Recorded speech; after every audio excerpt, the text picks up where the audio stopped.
دیکھتے سننے والوں کو نام کا سلام پہنچے۔ دوستو، آج میں بات کروں گا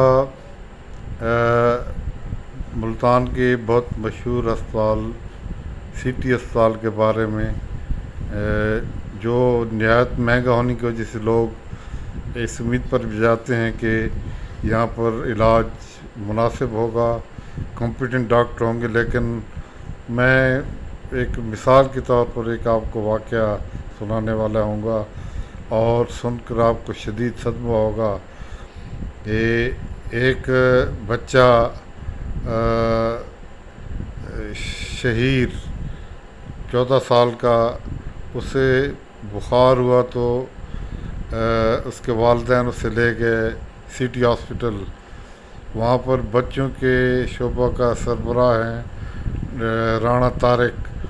رانا طارق نے ان کا علاج شروع کیا، اور ان کو اس بخار میں جس کے لیے سے معمولی دوائیں چاہی تھیں، ان کو ہائی اینٹی بائیوٹکس اور ساتھ ہی اسٹیرائڈس اس مقدار میں دیے کہ وہ جب گھر کو آیا تو والدین تو اطمینان سے تھے کہ اتنے مہنگے علاج اتنے بڑے سی ٹی اسپتال کے نام سے قائم ادارے میں ہم اس کا علاج کرا رہے ہیں۔ صبح وہ بچہ کو اٹھایا گیا تو اس کے منہ سے جھاگ نکل رہا تھا، تو والدین فوراً اسے نستر ہاسپٹل لے گئے۔ نستر سال میں اس کا معائنہ شروع ہوا تو یہ پتہ چلا کہ اس کے دماغ کو شدید شوق ہوا ہے، اور وہ ابھی 5 دن میں کوما میں ہے۔ 5 دن میں بچہ کامن میں ہے، اور اس کی حالت میرے منہ میں خاک ایسی ہے کہ اس کی زندگی اب اس کا کوئی پتہ نہیں۔ یہ ہمارے پرائیویٹ ہاسپٹل کا حساب ہے، تو ہمارے قومی اداروں کو چاہیے کہ اس کیس کو ہی ٹیک اپ کر کے ایک مثال بنائیں پوچھ گچھ کی۔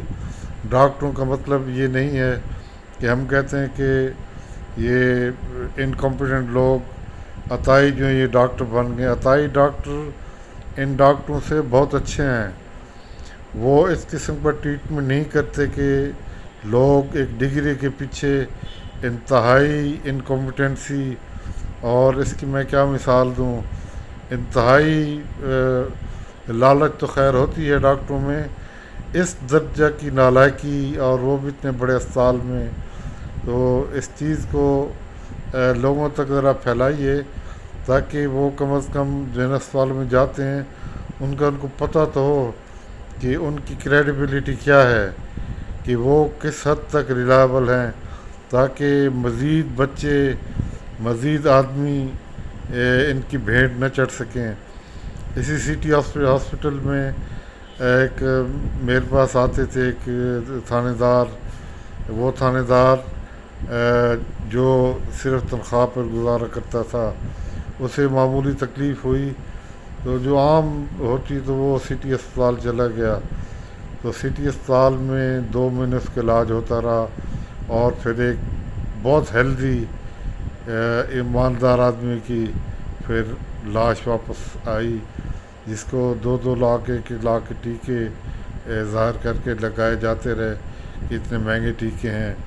تو ان ہسپتالوں کا حساب حکومت کو بھی کرنا چاہیے، اور عوام کو بھی ان کے متعلق معلوم ہونا چاہیے کہ ہم کہیں قتل گاہ میں تو نہیں جا رہے۔ ہم نے جو ڈسپنسرز ہیں ان کو تو کہہ کر یہ رد کر دیا کہ یہ انکمپیٹنٹ ہیں، عطائی ہیں۔